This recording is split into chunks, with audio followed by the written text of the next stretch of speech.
Hold it right in here. So bring it over here. There we go. And then go like that, okay? Don't sit in your chair. You can't see anything. See, you can still see the fingers. Now, does that wrist feel supported? Is it gonna flop all over, bone ends connect each other or anything? Yeah. This is probably one of the best. I think absolute best. Yeah. I mean, they make these vacuum splints and air splints and they're expensive. The firefighters have them. They're good for like a messed up in here and it's in a funny position. And they can put it there and they suction it out and then it rigid and it holds anything. But for this at an ankle, you would do the same thing kind of at an ankle. Just support it up, tape it up. Did you guys see how this was done? See how it was taped up? Okay, now I'm gonna have you do the next one. Let's just tear this. Tear the tape. Tear it up. Could I get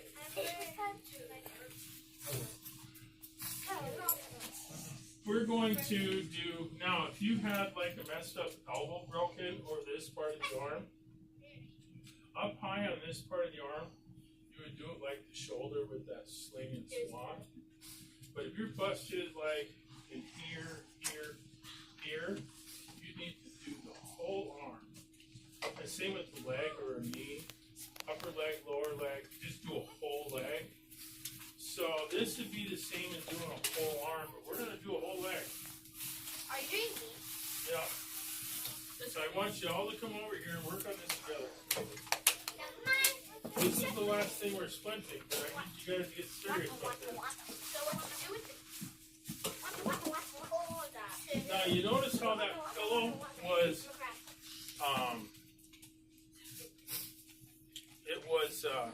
padded. All pillows need, or all splints need to be padded, if you can all. You can use sticks. Magazines for a wrist work good. Use your imagination. Now, let me see. Who's getting splinted? You were. Okay, hop down. Just lay right on down. So, if you can, on that leg, you would move sausage moves.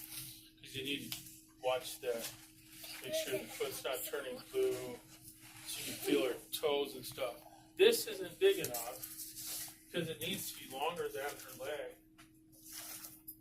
Okay, now this one actually has creases in it. You go like this.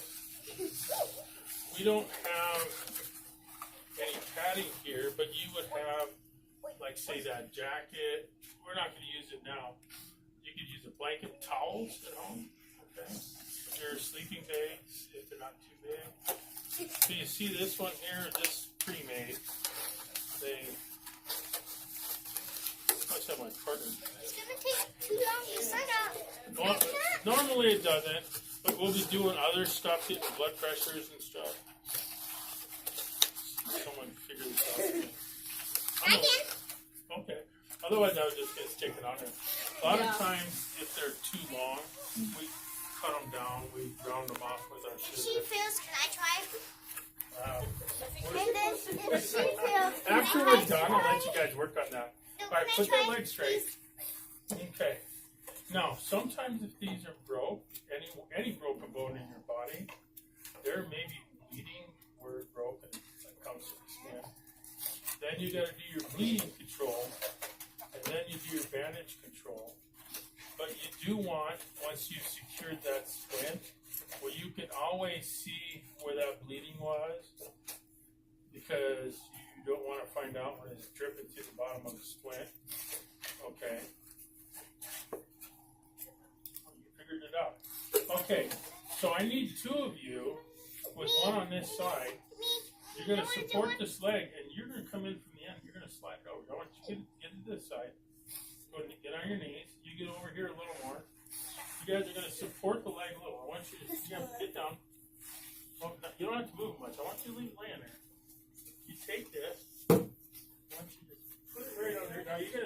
it up. There you go. You're right up there. Now, so now Do you we guys cover it? split in. Okay. That's good.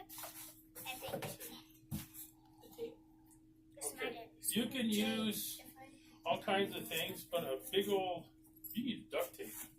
Everyone has duct tape. That works good for a lot of stuff. My grandpa used it for first aid all the time.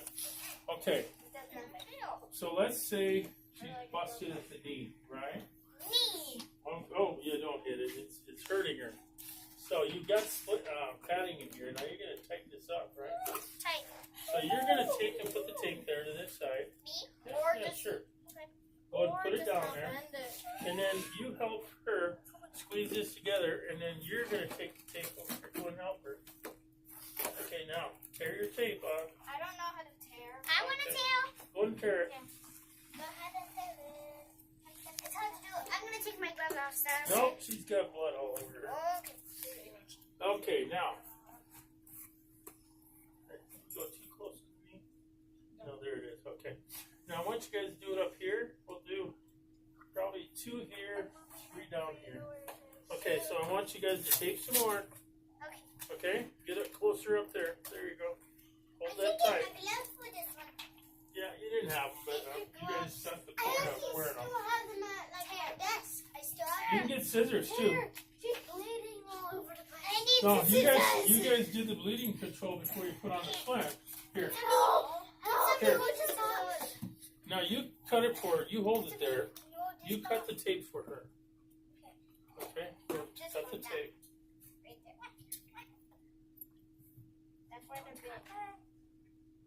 But push that tape down on her. Can I try? Yes. Can someone else hold it? And can I try? I'm good. Well, let me. When you cut, Trust me, I'm good. remember, there's you have to get all the way down. Always have to see it. There you go. Okay, now pull this tight. I want you guys to put some more tape across. The point is to realize you get it firm in there. We'll do one more down here.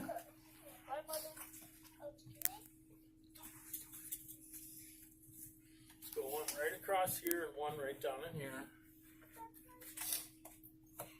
I need the scissors. I need someone. Okay. Okay, and then you I would feel do like one. I'm getting too short and So I need stay to cut near some. the ankle. And one right at the end? Yeah, one right down there by your ankle above her foot. Go and squeeze that in tight. Make it tight. Get it tight. There you Tight, go. tight, Now, you tight. notice how you could not get up and walk around because your leg is pretty much, we call it immobilized. I would say Motionless. you can't even bend You it. can't move it, right?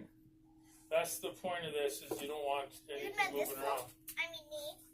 Then. So now, remember I told you about, this is a common one with older folks, they fall and they bust their hip.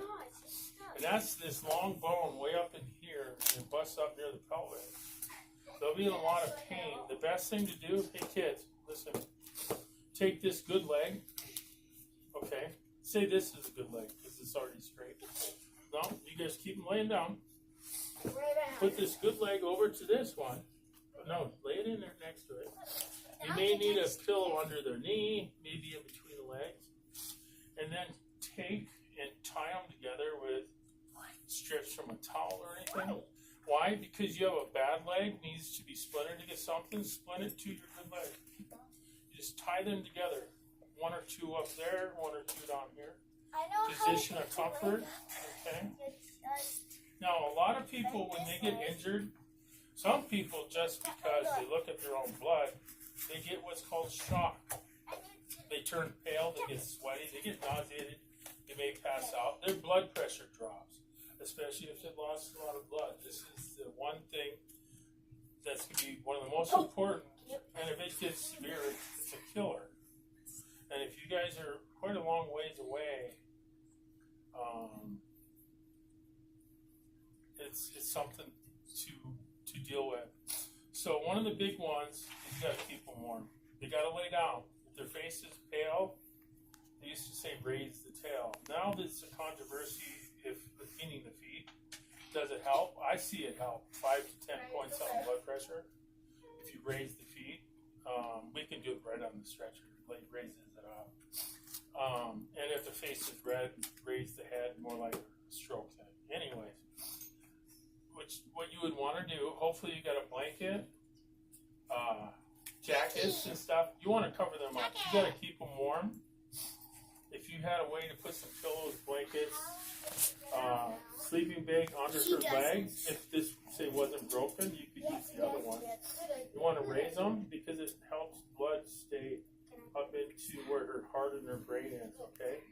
Another one is, if someone's cold and they're wet, they get hypothermia, you got to strip them down. We strip people to bare naked in the back of the ambulance with the heat going. And we put hot packs in their carotids, their armpits, into their groins. This is life and death at that point. We hang warm IV fluids in them. And so you got to take their clothes off and wrap them up if you had a warm car to get them into. So now if she's laying on the ground and she's got a shock or she was wet and hypothermic, now you hold her and you're just outside, you don't have anywhere to take her. She's laying on the beach after you got her in from the water and you've got her clothes off. Roll her over. If it took 4 of you to hold the bad leg, and you would probably have to get her on dry and onto a blanket before you do this leg. But I want you to practice. Get 4 of you on this side. You 2 get down here. Okay? Get on your knees. Move on closer down this side. I can do it. I can do it. Lay down. Lay down. You 2. Get in here, Shirley. You 2 go and grab onto her shoulders, her hips, and her legs. Okay, no, guys, get over this way. Get on your knees. No, they're going to roll her. Oh, they're going to roll her. Yeah. Move on in here. You 2. Get in close. Which way are Now, we if going? she's hurt herself, like her neck, you would be sitting up there and you'd be holding her head. Shirley, I want you to roll her. Hey, guys, I want you to roll her. Reach over Sarah, across. give me the scissors, please.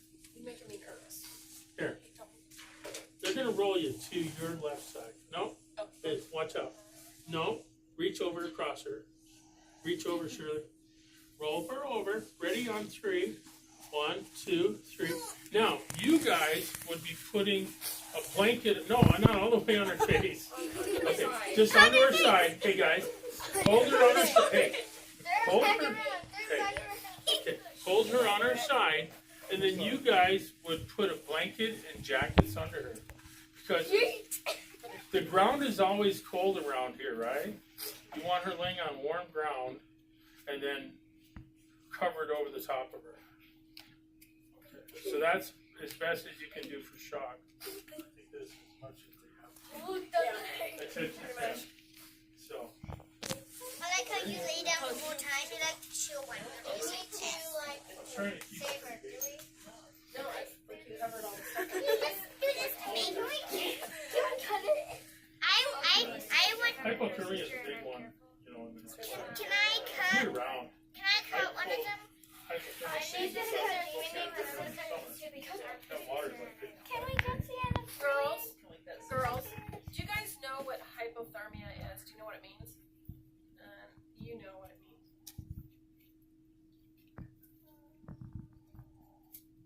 Sort of, maybe. No. Hypothermia can be really, really dangerous in this area because it gets super, super, super, super cold, right? Is hypothermia a hot thing or a cold thing? Cold. Hypo meaning low, thermia meaning temperature, low temperature. The body's temperature is normally 98.6. I've seen it down to like 83 degrees. I And don't it know can, how low that is, but it's probably low. when you have hypothermia, that can cause damage internally and externally. To your brain, to all your organs. It just slowly shuts you down. Yeah. Can you save her now? Was she not saved before? One more thing, you're going to deal with some medical problems sometimes, and these are called 911 immediately. One is someone, for whatever reason, falls, goes unconscious, boom, you call, right? Someone is just sweaty and just not looking good, or maybe they're vomiting or really sick, call 911. Person, you say, man, my chest doesn't hurt. You say, I'm going to call 911. They say, no, I don't want you to. A lot of people are stubborn. Hey, kids. Are you guys listening? So, go behind their back. Do it anyway. Another big one is it's called a stroke.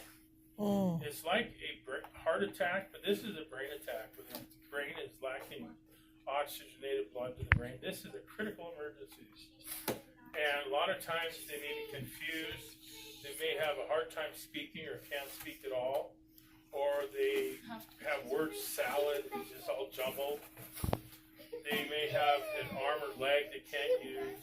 Hey guys, look, if I have a speech like this, that's a stroke.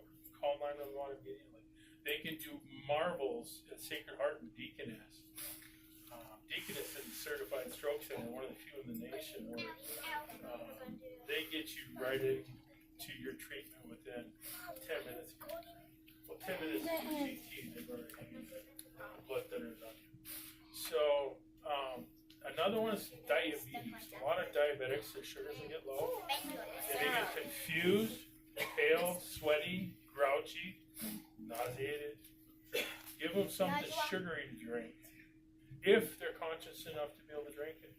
Juices, soda, maple syrup, cake frosting, anything with sugar in it, give them some sugar. Of course, you're always calling 911. So, anyways, those are some more things to consider with first aid. And do you guys have any other questions first? I can listen to some stories. Do you have any questions about the first aid CPR? Do you guys think you could help someone save their life? It's very important because you never know who it's going to be. Could be me. Yeah, usually going to be someone you know or a family member. Okay, now, do you guys have any stories? About the stroke, my teacher, I think it was like a few weeks ago. What? Like I wasn't going there, but like another kid